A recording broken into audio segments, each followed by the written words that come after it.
Hey guys, I'm David Cobb. This is Gabby Chevalier from the Times Free Press. I write for the paper. She does Get Out magazine. We are at the First Tennessee Pavilion here to look ahead to what's going on in our world, in the outdoor world, for the month of March. Of course, we chose the pavilion this time because this weekend is the second Chattanooga Marathon. So Saturday, Sunday, this place will be hopping. There'll be thousands of runners here over the weekend. One of them. Well, you just let the cat out of the bag. Hold you accountable. So last time we did one of these videos, I was planning on running a 10K. Family obligations, I ended up having to miss it. So they've been giving me some grief over it, but I am planning to run the half marathon Sunday and hopefully be done in time to interview the full marathon winners so I can write an article about them. Should be a fun weekend. Knock on wood, the weather's looking pretty good for the weekend, so definitely come and check that out. Check out timesfreepress.com for some coverage of that. And in February's Get Out magazine, they did a race preview for the Chattanooga Marathon, so that's still out there, I'm sure. But the March issue is hitting the stands as well. Yeah. What's in there that people should be looking out for? Oh, okay. So the cover, The Great Eastern Trail, Sonny Montgomery wrote that piece, and they are really excited about it. They're really excited that there's already 14 miles of trails starting at Cloudland Canyon.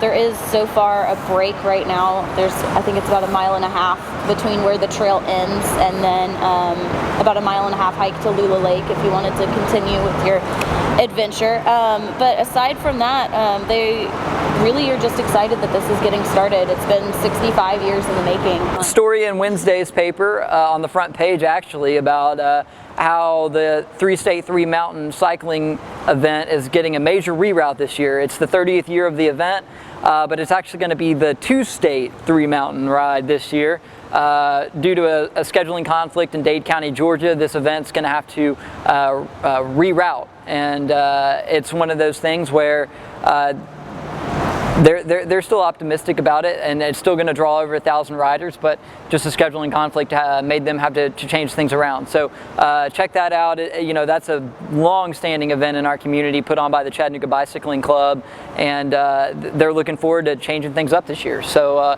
interesting story there. I actually did a feature on wildfires, kind of a comprehensive look not only at the fires that we experienced here in Chattanooga, which covered about 6,000 acres, but also the fires in Gatlinburg, but then kind of beyond that also to the good that fires do.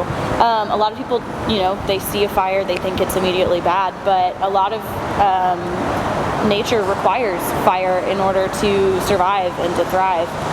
There are several species of trees actually, pine trees in particular, that need fire in order to reproduce, and they actually, the fire prompts them to drop seeds and to continue to thrive in the area. Interesting, your story about wildfires. I've been learning a lot about that too through some of my reporting. Dan and I had a chance to go down to the Pocket Wilderness the other day with some folks from the Cumberland Trail State Park and a nonprofit that's going to work to rebuild a staircase out there that was destroyed by the wildfires. And while we were hiking out there to see where they're going to be rebuilding the staircase, we were talking about how the wildflowers are going to be prettier, more in bloom this year than usual because of the fact that these wildfires came through the area and cleared up some of the underbrush and cleared some holes for sun to shine through the trees, things like that. So definitely some positive ecological effects. I read your story, and it's not just the flowers.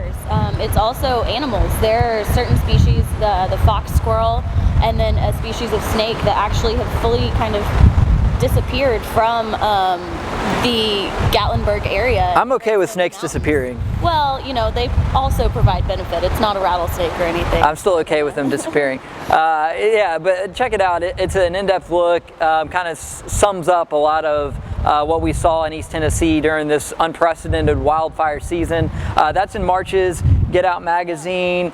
Hey, well, thanks for joining us. I'm David Cobb. This is Gabby Chevalier. We're from the Times Free Press and Get Out magazine. Y'all have a great week and a great month. Thanks, guys. And a great year.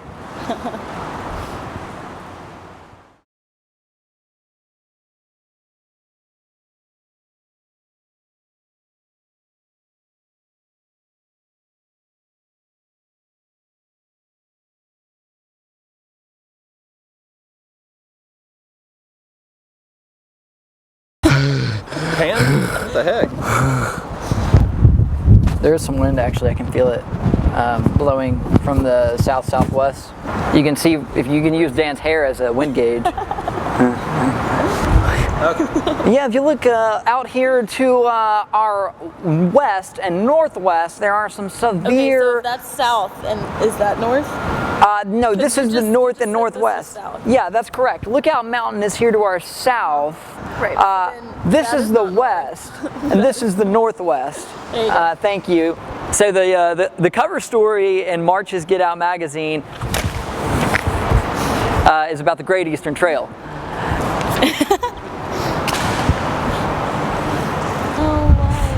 Police are coming for us, guys. It's been real. Because I littered.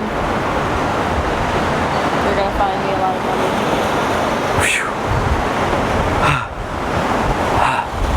Bye. So they actually end up starting fires when there haven't been enough of them, just so we can. Weather's distracting me. Yeah, I realized that. That's why I just stopped talking. I was like, cool, you can't hear me.